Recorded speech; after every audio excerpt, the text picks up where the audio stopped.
चलो डालो बेटा हेडिंग, क्रॉप प्रोडक्शन। चैप्टर का नाम क्या स्टार्ट करेंगे हम स्टार्ट करेंगे क्रॉप प्रोडक्शन। ठीक है क्या? एग्रीकल्चर,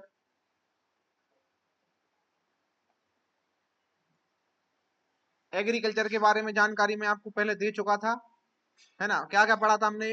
एग्रीकल्चर कौन सी भाषा का शब्द है? कौन सी भाषा का शब्द है? लैटिन भाषा का शब्द है। लैटिन भाषा का जो है वो ये शब्द है। वहीं अगर हम इसको हिंदी में बोलेंगे कृषि, अगर क्वेश्चन आ जाता है कृषि, तो कृषि किस भाषा का शब्द है? कृषि जो है वो ये है तुम्हारा संस्कृत भाषा का शब्द। ये काय से बना हुआ है? ये दो भाषाओं के शब्द से बना हुआ है, एगर प्लस कल्चरा। एगर मतलब होता है सॉइल और कल्चर मतलब होता है कल्टीवेशन। मृदा का क्या करना? कल्टीवेशन करना ही क्या कहलाता है? क्या कहलाता है बेटा?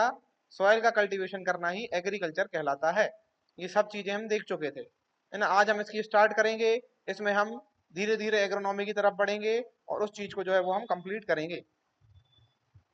तो agriculture is a branch of science which deal with the study of soil, management of the plant, soil, weeds, tillage, है ना, and the irrigation that required to grow the crop. इससे क्या बोलते हैं हम? इससे हम बोलते हैं इरिगेशन, है ना? इससे हम बोलते हैं सॉरी एग्रीकल्चर। क्या बोलते हैं इसे हम? एग्रीकल्चर। तो आपको ये जो डेफिनेशन है वो आपको याद रखनी है, और मेनली आपको क्या याद रखना है वो मैंने यहाँ पे आपको लिख दिया है।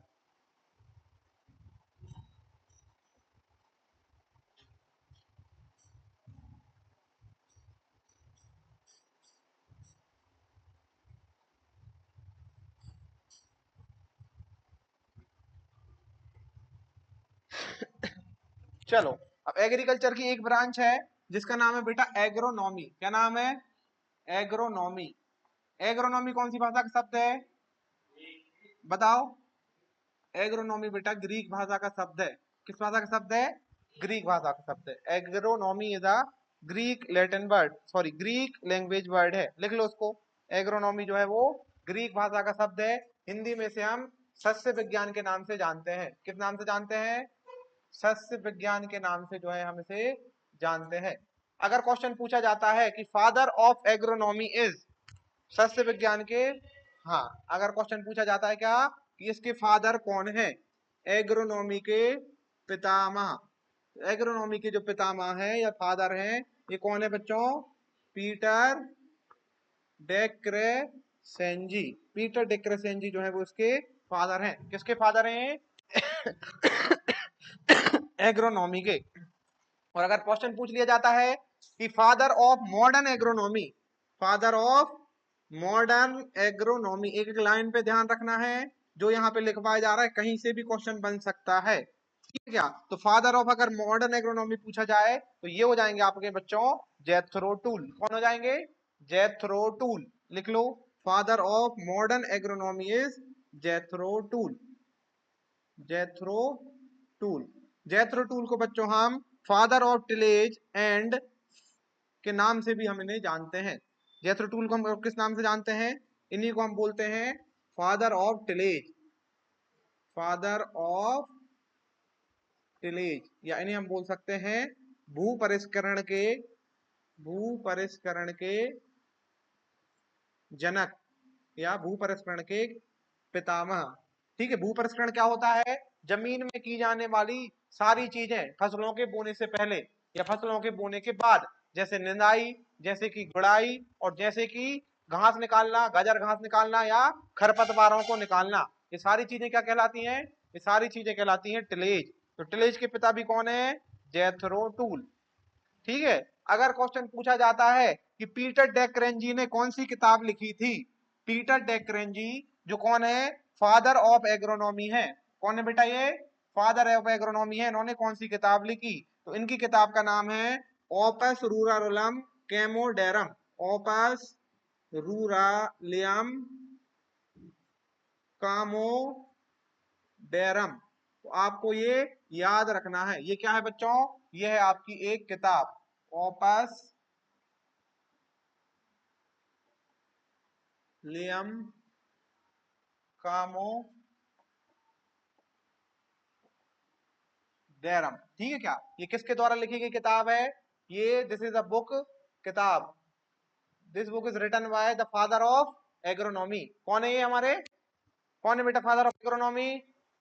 Peter Decrescenzi, Peter Decrescenzi. ठीक है क्या? पीटर, एक वो हीरोइन है ना सर डेक्रेसेंजी, क्या नाम है उसका? एक हीरोइन है ना डेक्रेसेंजी, है?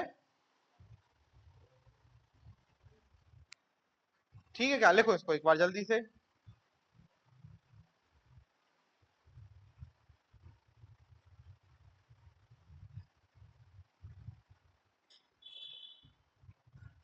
चलो अगर क्वेश्चन पूछ लिया जाता है जेथरो टूल ने कौन सी किताब लिखी थी, जेथरो टूल ने कौन सी किताब लिखी थी बच्चों? तो इनकी किताब का नाम है horse hoeing husbandry, horse hoeing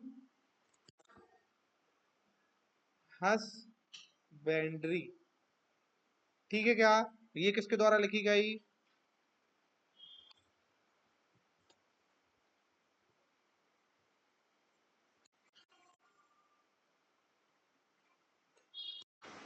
horse hoeing husbandry, ये किताब लिखी हुई थी फादर ऑफ मॉडर्न एग्रोनॉमी, या जिसे हम फादर ऑफ टिलेज के नाम से भी जानते हैं। क्या नाम है इनका? इनका नाम है जेथरो टूल।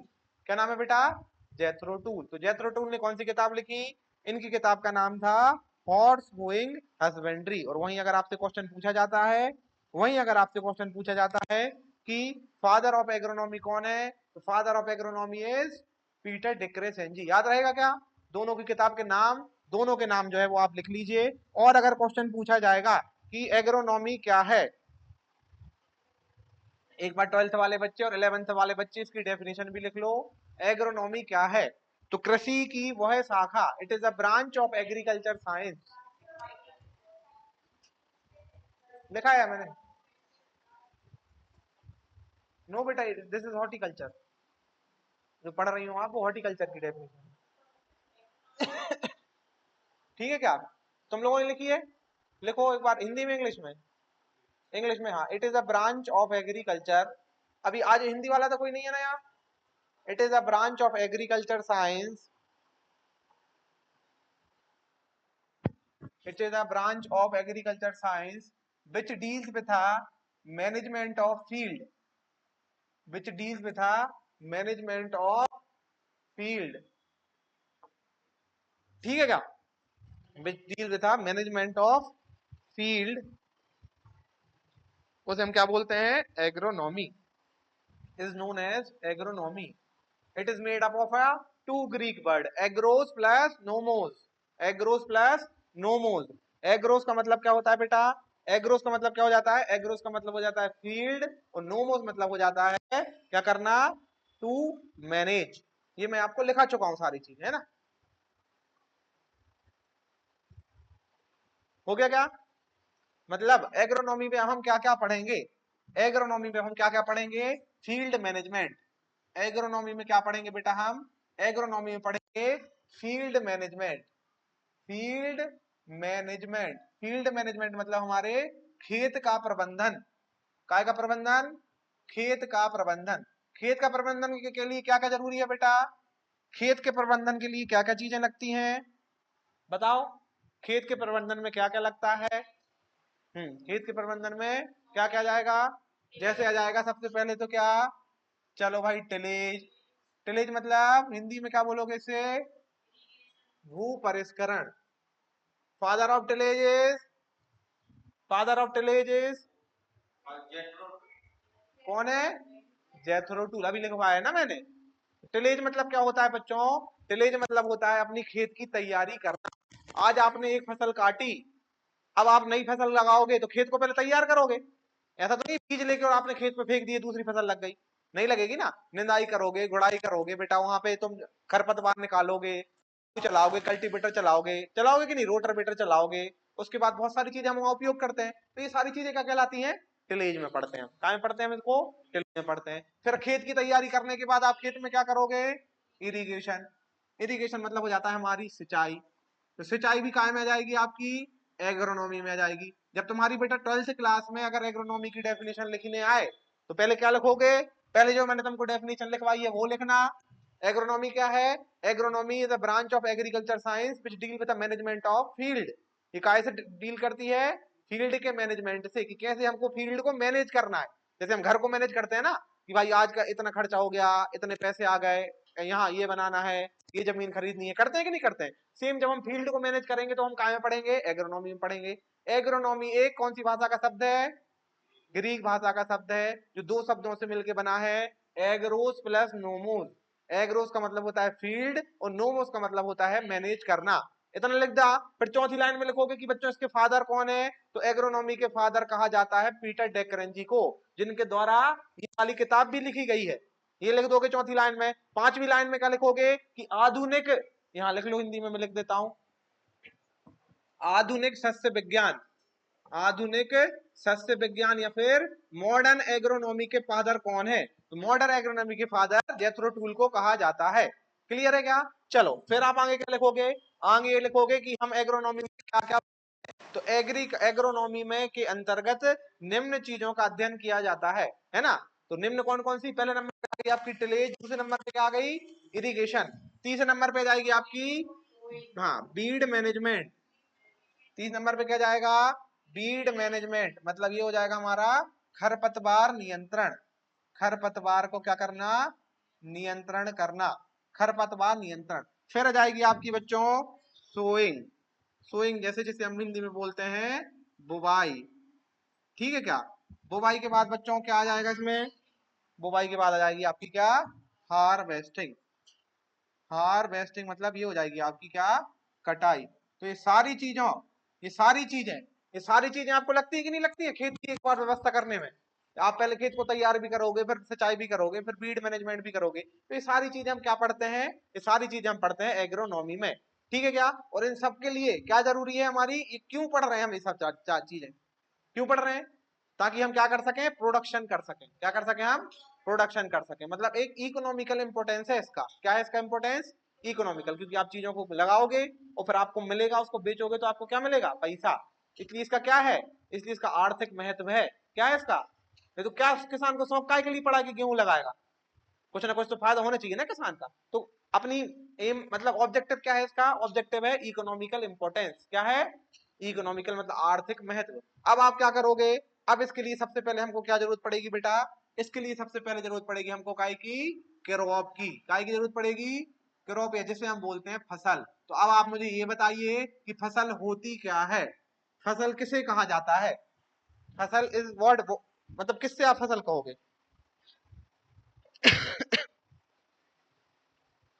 बताइए, फसल आप किसे कहेंगे?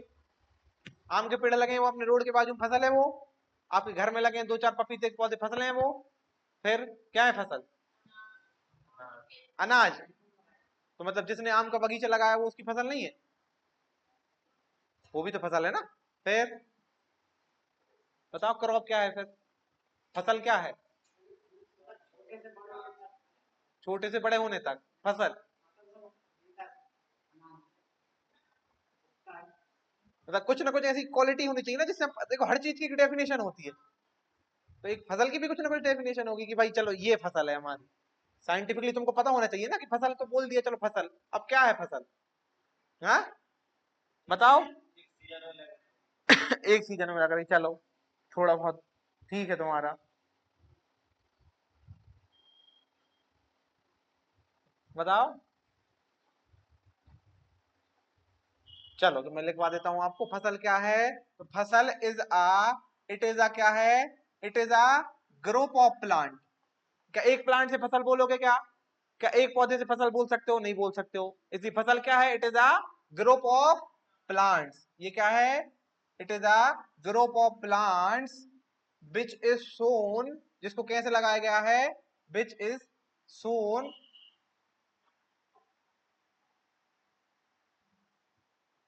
विच इज सोन, जिसको आप कैसे लगाते हो बेटा? जिसको आप लगाते हो, विच is soon after the preparation of field, after the preparation of field. मतलब पहले अपने खेत की तैयारी करोगे। करोगे कि नहीं करोगे? ऐसा तो नहीं कि तुम बाजार गए 10,000 रुपए का बीज खरीद के ले आए और ऐसे फेंक दिया खेत में। नहीं करोगे ना, पहले हम खेत को तैयार करेंगे। करेंगे कि नहीं करेंगे? तो it is a group of a plant which is soon after the preparation of a, after the preparation of field having same habits, having जिनकी कैसी है हैबिट, कैसे है सारे पौधों की same habits, having same habits, having same habits and have economical importance, economical importance,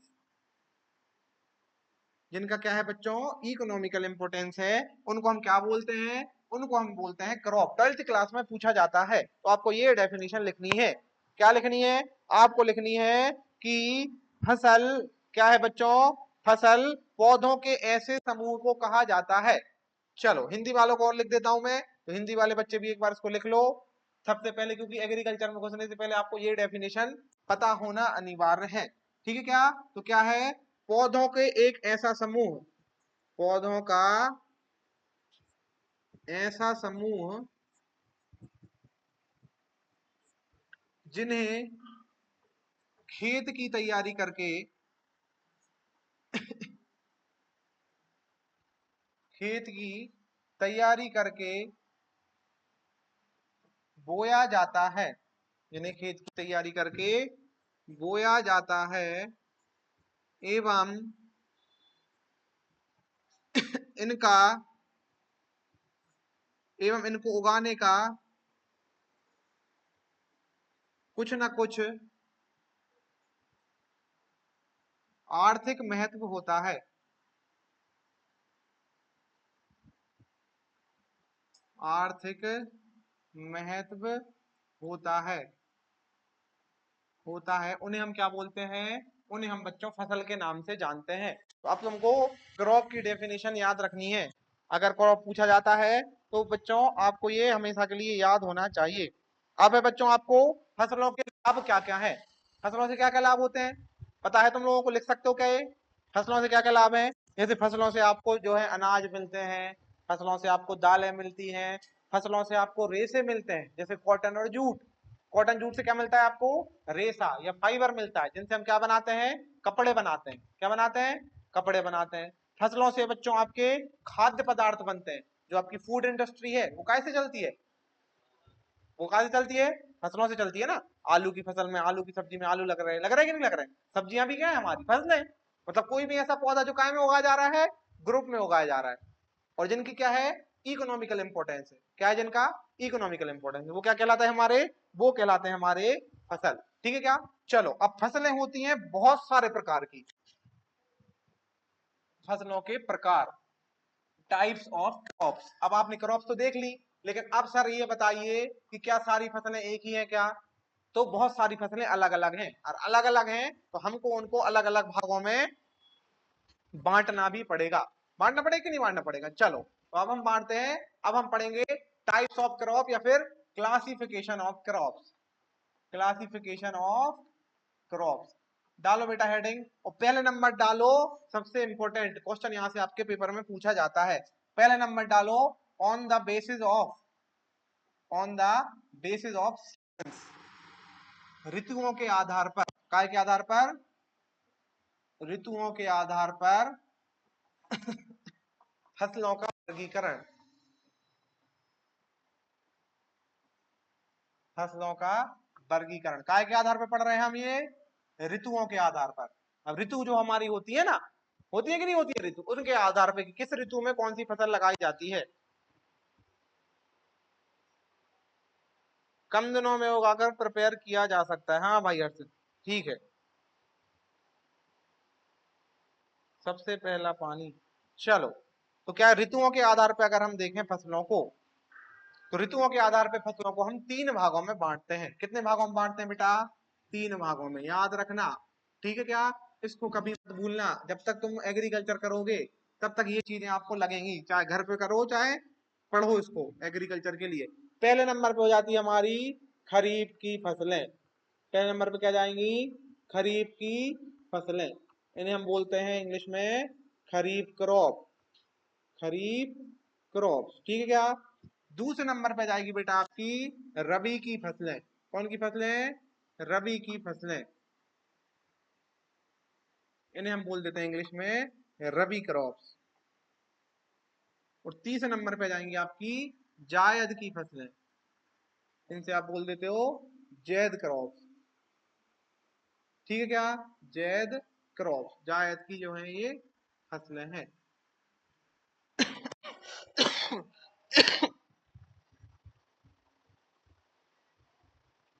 हो गया क्या? हाँ, कितनी सीजन है आपके पास? 3 सीजन है। कितने सीजन है? 3 सीजन है। एक कौन सा है? खरीफ, एक कौन सा है? रबी, और एक कौन सा है? जायद। अब ये देख लेते हैं कि ये सारे सीजन कब चालू होंगे और कब बंद होंगे। ठीक है क्या? इधर लिखो आप इनकी सोइंग का टाइम। सबसे पहले क्या लिखोगे बेटा? सबसे पहले आप लिखेंगे सोइंग का टाइम, कि कब किस फसल को सो करते हैं। तो इधर लिखोगे आप क्या? Sowing time. सोइंग टाइम मतलब बुवाई का समय, बुवाई का समय। फिर हम लिखेंगे इनके दूसरे नंबर पे बेटा कटाई का समय। काय का समय? कटाई का समय। ठीक है क्या? और तीसरे नंबर पे लिख लोगे आप जो है वो इनके उदाहरण, मतलब एग्जाम्पल। ये हो गई आपकी सोइंग और ये हो गई आपकी हार्वेस्टिंग। इस तरीके से आपको ये आपके नोटबुक में तीनों चीजों के बारे में लिखा होना चाहिए। पहले नंबर पे सोइंग टाइम, दूसरे नंबर पे हार्वेस्टिंग टाइम, और तीसरे नंबर पे हो जाएगी कौन सी हमारी? तीसरे नंबर पे हो जाएंगी बेटा आपकी जो है वो एग्जाम्पल, कि कौन से फसल के कौन से एग्जाम्पल है। अब आज के बाद आपको ये जिंदगी भर याद रखने हैं। चलिए सबसे पहले आगे हमारी खरीफ की फसलें। खरीफ की फसलों की अगर मैं बात करूं तो खरीफ की फसलों को जून से जुलाई के महीने में बोया जाता है। कब बोया जाता है? जून से जुलाई के महीने में। लिख लो बेटा इसको, जून जुलाई में जो है वो इन फसलों को बोया जाता है। ऐसी फसलें जिनको कब बोगे? जून से जुलाई में। अभी कौन सा महीना चल रहा है? अगस्त। मतलब अभी हमने जो फसलें बोई हैं वो कौन सी फसलें हैं? खरीफ की। कौन कौन सी फसलें हैं? वो जो सोयाबीन बोया है ना, कौन सी फसलें? तो वो सारी कौन सी फसलें हमारी? खरीफ की। इनको कब बोया जाता है? जून से जुलाई के बीच में बोया जाता है। और इनको काटा जाता है बेटा सितंबर अक्टूबर में। कब काटा जाता है? इनको कब काटा जाएगा? इनको काटा जाता है सितंबर अक्टूबर में। सितंबर से लेके अक्टूबर के बीच में इनको काट लिया जाता है। ठीक है क्या? मतलब टोटल कितने दिन? टोटल हमारे ये जो फसलें होती हैं ये कितने दिन की होती हैं? ये होती हैं बेटा 100 से 135 दिन की। कितने दिन की होती हैं? 100 टू 135 डेज की। एक एक चीज आपको इंपॉर्टेंट है, लिखते चली जानी है ना, यहीं से आपके क्वेश्चन बनेंगे। तो 100 से 130 दिन की ये जो है वो हमारी ये फसलें होती हैं।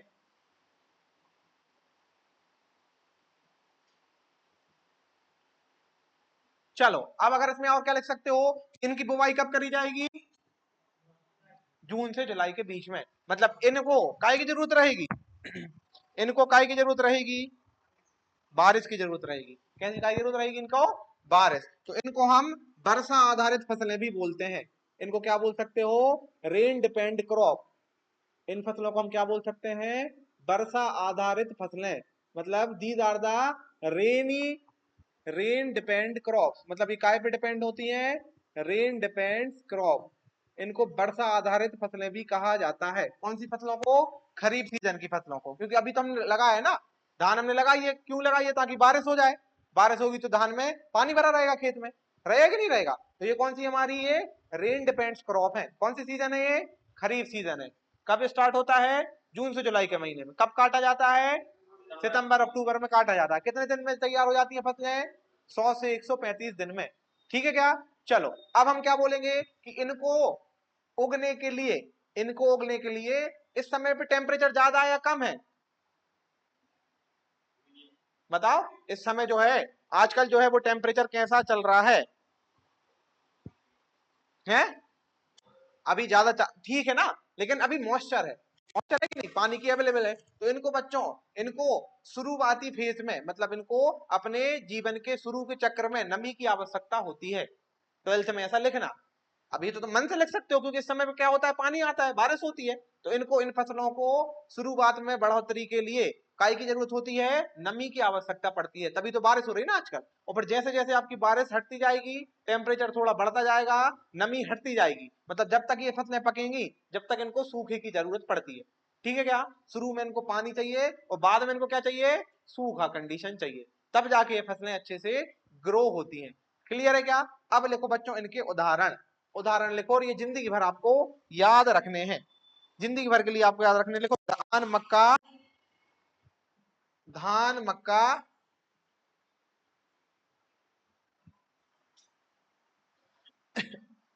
धान मक्का जौर बाजरा, धान मक्का मतलब पैडी, मेज, ज्वार, बाजरा, ज्वार के बाद क्या हो जाएगा?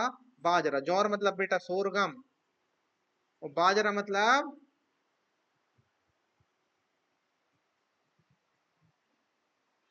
पर्लमिलेट। धान मक्का जौर बाजरा, अरहर, अरहर मतलब पिजनपी, पिजनपी या फिर इसे हम बोलते हैं रेड ग्राम। धान मक्का जौर बाजरा अरहर मूंग, मूंग MUNG, मूंग के बाद उड़द,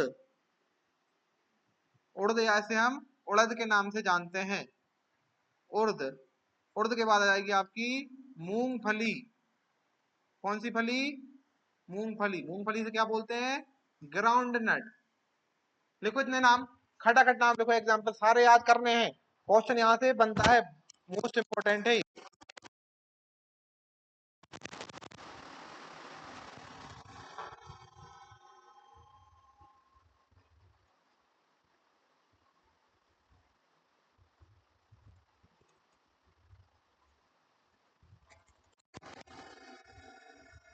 हो गया? चलो और लिखो फिर।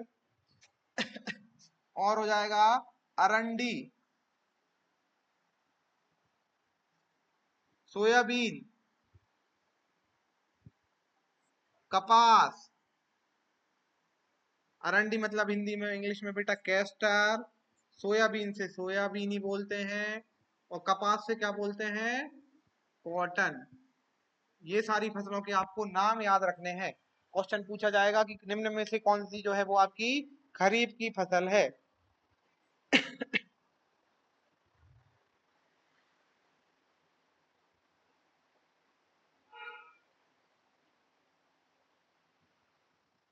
चलो इसके बाद आ जाएगा हमारा लोबिया, लोबिया के बाद आ जाएगी बेटा सनई, सनई के बाद आ जाएगा ढैंचा।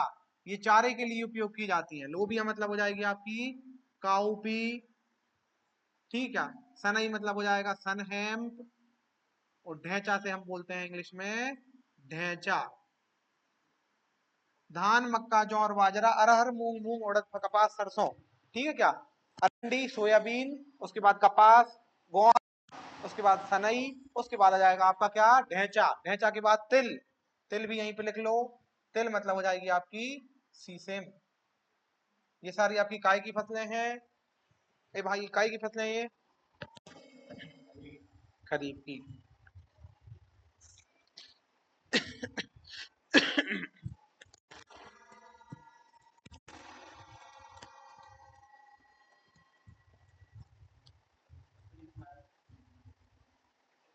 हाँ इतनी सारी।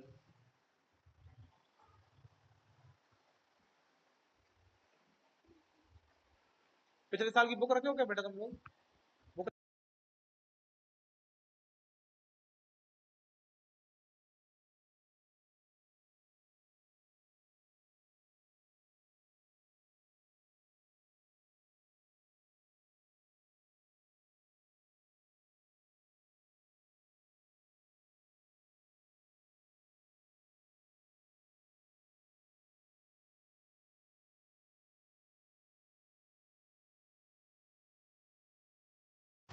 हो गया? अब लिखो बेटा जूट। हाँ जूट एक बार लिख लो ताकि बार बार देखने की दिक्कत खत्म। जूट और लिख लो यहीं। कपास के साथ आ जाएगा आपका क्या? जूट। चलिए ये सारी आपको रखनी है चीजें क्या बेटा? याद। खरीफ की कौन सी फसलें हैं और रबी की आपकी कौन सी फसलें हैं। डन है क्या, लिख लिया सबने।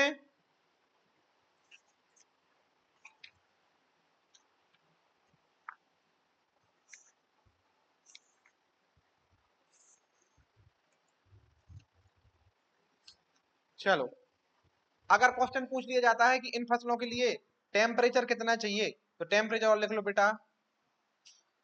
ये एग्जाम्पल हो गए, और इसके बाद यहाँ पे लिख लेते हैं हम इनका टेम्परेचर। तो लिखो खरीफ की फसलों के लिए टेम्परेचर चाहिए 25 से 35 डिग्री सेल्सियस। अगर यहाँ पे क्वेश्चन पूछा जाता है इन फसलों के लिए कितना टेम्परेचर चाहिए, तो अगर हम ताप की बात करेंगे, तो टेम्परेचर की बात करेंगे, तो ये चाहिए बेटा 35 से 25 डिग्री सेल्सियस। ये हमारी पूरी रामायण हो गई काय के बारे में, खरीफ की फसलों के बारे में। पूरी रामायण काय के बारे में, खरीफ की फसलों के बारे में। सारे नाम आपको याद होना चाहिए। कब लगाया जाता है, जून से जुलाई के महीने में लगाया जाता है। और अगर और कठिन पेपर आएगा तो यहाँ पे तारीखें दी होंगी, तो लिख देना 15 जून से 15 जुलाई। अगर तारीखें आएंगी तो कौन से वाले ऑप्शन को चुनोगे, जिसमें लिखा होगा 15 जून से लेके 15 जुलाई तक, ये वाले ऑप्शन को चूज करना। क्लियर है क्या, और कुछ नहीं दिया होगा तो जून से जुलाई। जब हमारी जून से जुलाई में इनको बोया जाता है, काटा कब जाता है बेटा इनको, सितंबर अक्टूबर में काट लिया जाता है। और कौन कौन से इनके उदाहरण हैं, ये आपको जो है वो याद रखना है। डन है क्या। चलो अब लिख लो दूसरे नंबर पे रबी की फसलें। ऐसी फसलें जिनको बारिश समाप्त होने पे बो दिया जाता है। बेटा ये हिसाब ना थोड़ा गड़बड़ हो गया, इसको ना थोड़ा जो है अपन यहाँ लेके आते हैं। क्लियर है क्या, अलग ही अलग कर दें।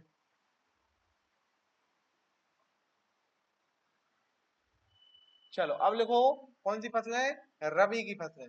तो रबी की फसलों को कब बो दिया जाता है, रबी को फसलों को बो दिया जाता है बेटा जब हमारा कौन सा सीजन खत्म हो जाता है, जब हमारा मानसून का सीजन खत्म हो जाएगा, तो आप बोलोगे वो फसलें क्या कहलाएंगी, वो कहलाएंगी आपकी रबी की फसलें।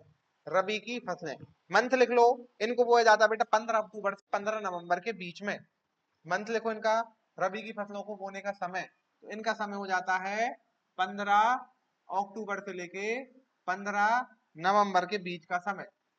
15 अक्टूबर से लेके 15 नवंबर के बीच के समय में रबी की फसलें जो है वो हम क्या कर देते हैं, उनकी सोइंग कर दी जाती है।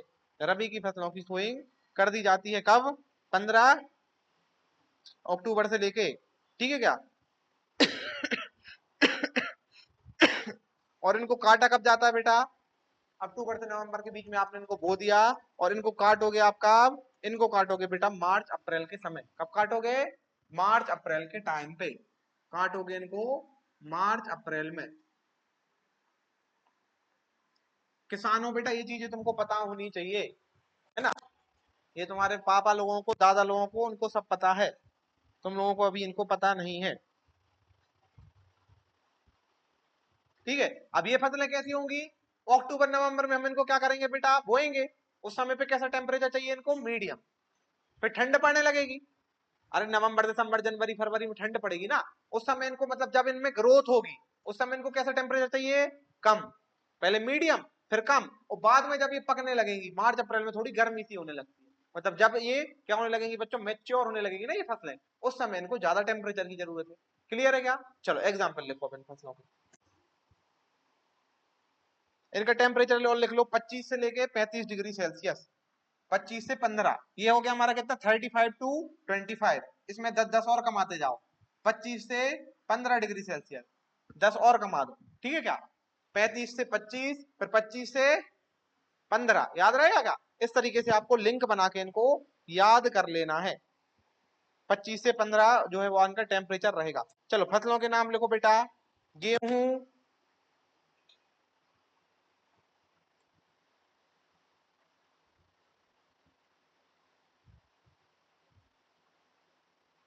जौ, मैं ही लिख देता हूँ यहाँ, है ना। इनके एग्जाम्पल अगर हम लिखें, तो इनके एग्जाम्पल में हो जाएगा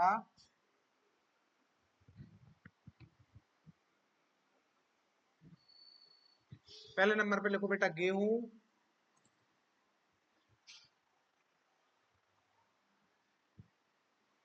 पहले नंबर पे जाएगा क्या? गेहूं। गेहूं मतलब बीट। गेहूं के बाद जौ, ओट, जई, बारले। ओट के बाद आ जाएगी आपकी क्या? बारले। फिर लिखो ग्राम।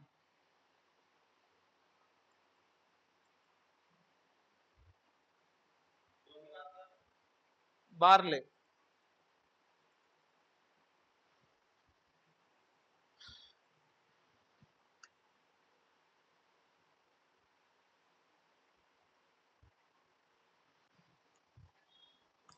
फिर लिखो बेटा मस्टर्ड।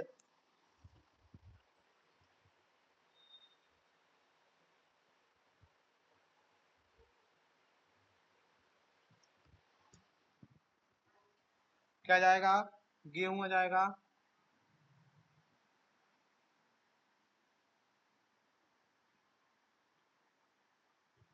जौ, जई, चना, मटर, मसूर। गेहूं मतलब हो जाएगा हमारा, लिखो बीट, ओट्स, बारले। फिर आ जाएगा आपका पी। फिर आ जाएगा ग्राम। फिर आ जाएगी लेंटिल। ठीक है क्या? लिखो ये गेहूं, जौ, जई, चना, मटर, मसूर। मसूर लगाते हो कि नहीं लगाते हो?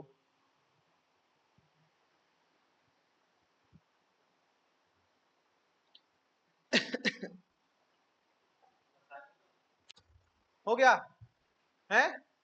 लिखो फिर सरसों, रिच का।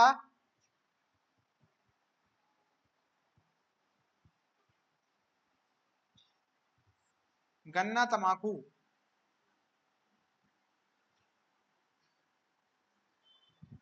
सरसों मतलब हो जाएगा मस्टर्ड।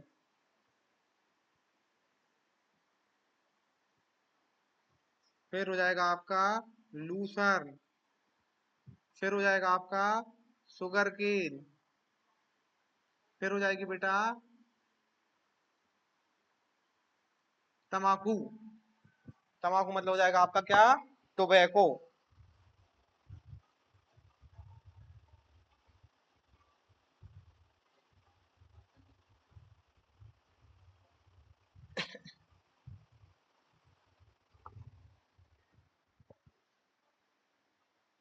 टोबैको। फिर लिखो इसमें आलू, अलसी, लाही, चुकंदर। आलू, अलसी, लाही, चुकंदर।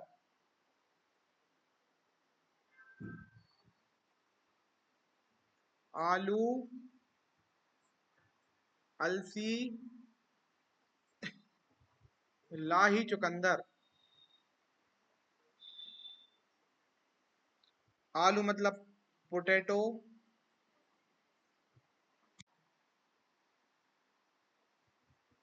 लिनसीड, लाही, रेपसीड और शुगर बीट। शुगर बीट ये हमारी इंग्लिश में भी नाम है, हिंदी में भी नाम है, और सारे एग्जाम्पल दिए हुए हैं। ये चीजें कहाँ बेटा? लिनसीड।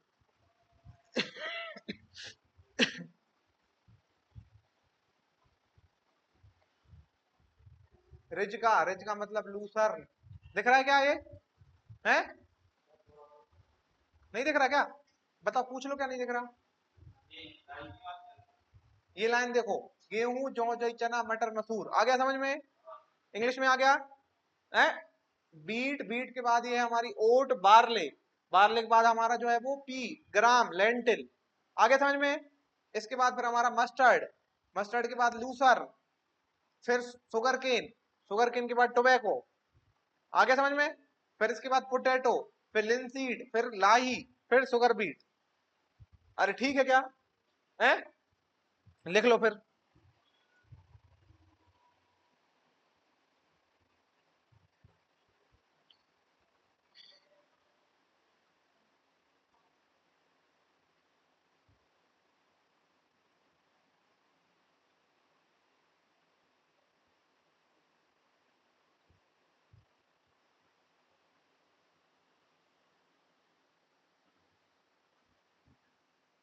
डन है क्या? है? चलिए, फिर आ जाएगा हमारा थर्ड नंबर का। थर्ड नंबर पे कौन सी फसल बेटा? थर्ड नंबर पे जाएगी,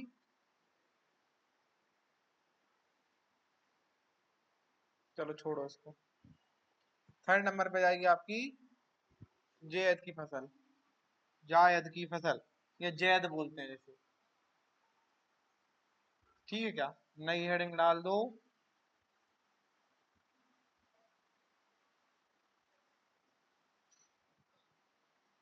नंबर थर्ड जो है हमारी कौन सी? जैद फसल, या ये हो जाएगी हमारी जायद की फसल। जायद की फसल में जो है, लिखो, जायद की फसल को बच्चों बोया जाता है मार्च अप्रैल में। कब? ऐसी फसलें जिनको रबी की फसलें काटने के बाद, मतलब जिन्हें लगभग लगभग मार्च अप्रैल के लगभग बो दिया जाता है। ठीक है क्या? और इनको जून या जुलाई तक इनको काट लिया जाता है।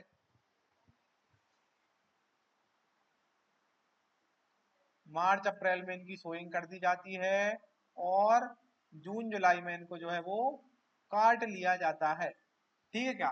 ये हो जाती है इनकी सोइंग और ये हो जाती है इनकी हार्वेस्टिंग, मार्च अप्रैल और जून जुलाई में। क्योंकि ये फसलें लू को सहन कर सकती हैं। काय को सहन कर सकती हैं? लू को, क्योंकि गर्मियों में लू चलती है ना बेटा, मार्च अप्रैल मई जून जुलाई, चलती है नहीं चलती है? तो ये फसलें कैसी हो सकती हैं? ये हाई टेम्परेचर टोलरेंट होती हैं। कैसी होती हैं बेटा?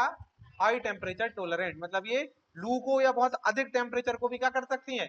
सहन कर सकती हैं, उनको टॉलरेट कर सकती हैं। इसलिए इनकी टेम्परेचर कितना हो जाएगा? ये 35 से लेके 45 डिग्री सेल्सियस टेम्परेचर पे भी पैदा हो सकती हैं। क्लियर है क्या? 35 से लेके 45 डिग्री सेल्सियस तक पे भी इनको लगाया जा सकता है। यह कम समय की होती हैं। कैसी होती है बेटा?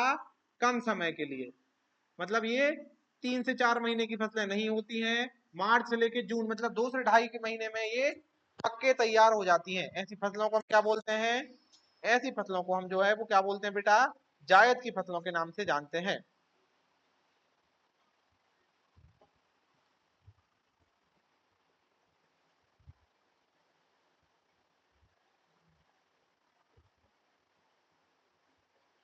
हो गया क्या? चलो, उदाहरण के लिए, क्या गर्मियों में क्या खाते हो?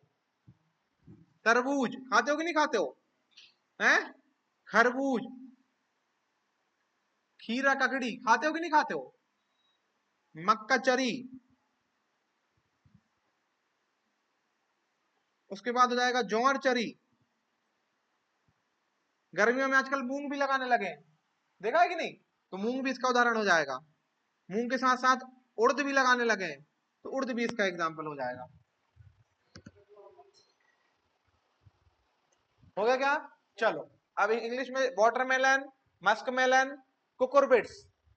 वाटरमेलन, मस्कमेलन, लिख लो इंग्लिश वाले, ऊपर कर दे रहे हैं हम इसको, रुक जाओ। लो, ठीक है, चलो भाई इंग्लिश वाले लिख लो।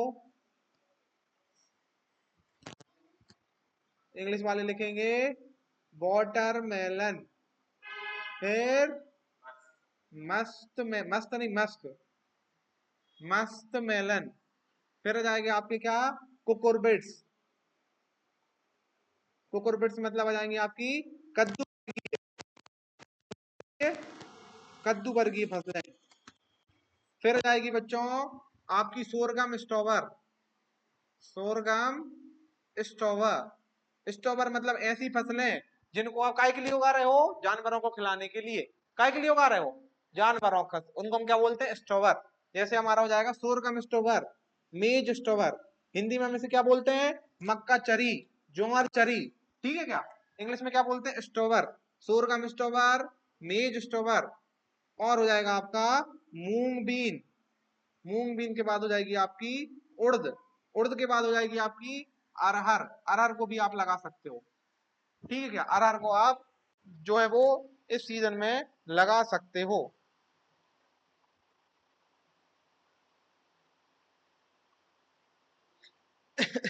लौकी, करेला, ककड़ी, खीरा, ये सब काय में आते हैं? इनसे हम बोलते हैं कद्दू वर्गीय फसलें। क्या बोलते हैं बेटा इनसे?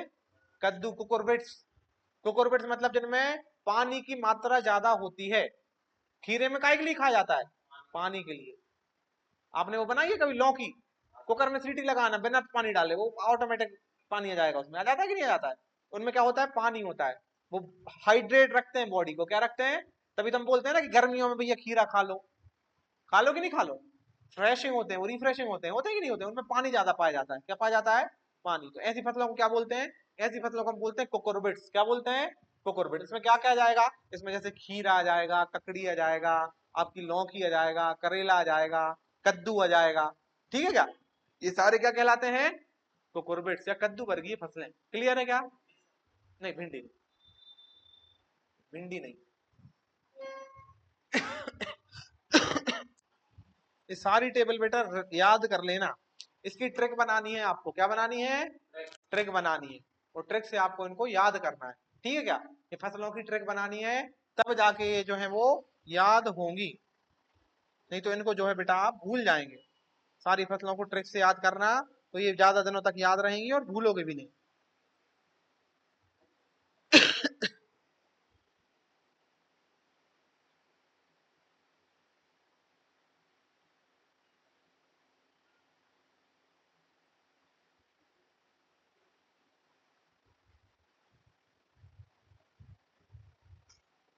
हो गया क्या? है? चलो, अब लिखो नेक्स्ट क्लासिफिकेशन।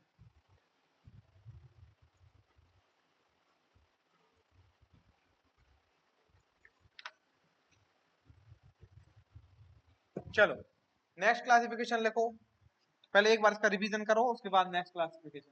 ये बेटा यहाँ से आपके जो है वो, ये जो अपन पढ़ रहे हैं यहाँ से 2 नंबर पक्के होने वाले हैं। कितने नंबर?